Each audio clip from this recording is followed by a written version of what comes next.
नाशिकच्या ग्रामीण भागातील सिद्धपिंपरी गावात शेतकऱ्यांवर मोठं संकट ओढावलं असून गेल्या 27 दिवसांपासून अनेक शेतकरी स्वतःच्या शेतात जाऊ शकत नाहीयेत। यामुळे उभ्या पिकांची कापणी ठप्प झाली असून आर्थिक नुकसान होण्याची भीती व्यक्त केली जाते। मिळालेल्या माहितीनुसार गट क्रमांक 315 आणि 361 मधील काही व्यक्तींनी शेतकऱ्यांचा जाण्याचा रस्ता बंद केला। संबंधितांनी रस्त्यावर मोठ्या प्रमाणात लाकडाचे ओंडके टाकून मार्ग अडवून ठेवला। यामुळे शेतात ये-जा करणे अशक्य झाले असून शेतकरी हवालदिल झाले। दरम्यान रस्ता अडवणाऱ्या व्यक्तींकडून त्यांच्या शेतीचा सातबारा दाखवत त्या ठिकाणी नाला असल्याचा दावा केला जातोय। सातबाऱ्यात नाल्याची नोंद असल्यानं तेथे रस्ता देता येत नाही असं सांगत शासनाची दिशाभूल करण्याचा प्रयत्न होत असल्याचा आरोप स्थानिक शेतकऱ्यांनी केला केलेला आहे। आम्हाला हा खुला करण्यात यावा। आज 27 दिवस झाले तसा रस्ता आमच्या शेतात जाऊन द्यायला बंद आहे। त्याच्यानंतर जी शासनाची ते दिशाभूल करताय 315 वाले शासनाची दिशाभूल अशी करताय का हा जो नाला इकडनं आलेला आहे हा नाला आलेला आहे तर हा नाला ते रस्ता म्हणून शासनाला दाखवताय।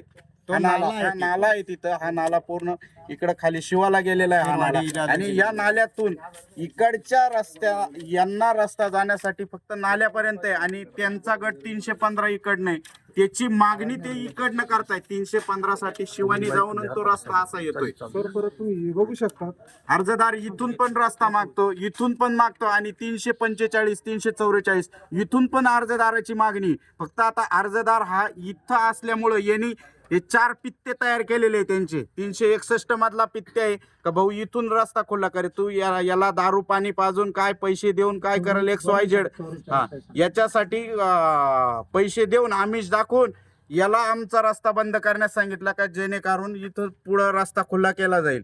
याला तेच सांगतो आणि यांना ऍक्च्युअली 315 साठी इकडनं रस्ताच नाहीये पण 315 नी जो 346 आहे ना 346 ची खरेदी घेतलेली 346 ची खरेदी घेतलेली शासनाला तो काय सांगतोय मला 346 साठी जायसाठी रस्ता नाहीये पण 346 साठी जायसाठी जो वहिवाटी रस्ता आहे सर्वे नंबरचा हा सुकेन्या म्हणजे खेरवाडी रस्त्यापासून त्याच्या 346 साठी जायसाठी रस्ता आहे पण शासनाची तो दिशाभूल करून का मला इथं रस्ताच नाहीये शासनाला सांगून तो इकडनं रस्ता काढायच्या तयारीत आहे।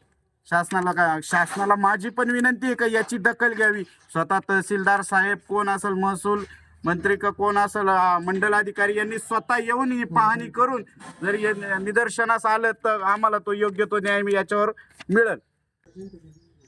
मी रतन वामन ढिकले राहणार सिद्धपिंपरी। माझ्या मिळकतीत म्हणजे 348 मध्ये जाण्या येण्याचा रस्ता 23/3 रोजी बंद केलेला आहे। त्याच्या अर्ज वगैरे सगळं पोलीस स्टेशन तहसील सगळीकडे झालेले तरी रस्ता वहिवाटीचा असल्यामुळे खुला करण्यात आलेला नाही। काल पण तहसील साहेब स्वतः पिंपरीला आले होते तरी त्यांनीही पाहणी करून रस्ता खुला केलेला नाही। अशा वेळेस अशा साधारण माणसांनी काय करावे तर त्वरित यावर काहीतरी निर्णय घ्यावा असं मला वाटते। या गंभीर प्रकरणाबाबत गावातील पोलीस पाटील तहसीलदार तसेच पोलीस प्रशासन यांच्याकडे देखील अनेक वेळा तक्रारी आणि निवेदनं देण्यात आली मात्र अद्याप कोणतीही ठोस कारवाई न झाल्यानं शेतकऱ्यांमध्ये तीव्र नाराजी पसरली आहे। प्रशासनानं तातडीनं हस्तक्षेप करून अडवलेला रस्ता खुला करावा तसेच दोषींवर कारवाई करावी अशी मागणी आता शेतकऱ्यांकडून होती आहे। अन्यथा तीव्र आंदोलन छेडण्याचा इशारा देखील यावेळी शेतकऱ्यांकडून देण्यात आलाय।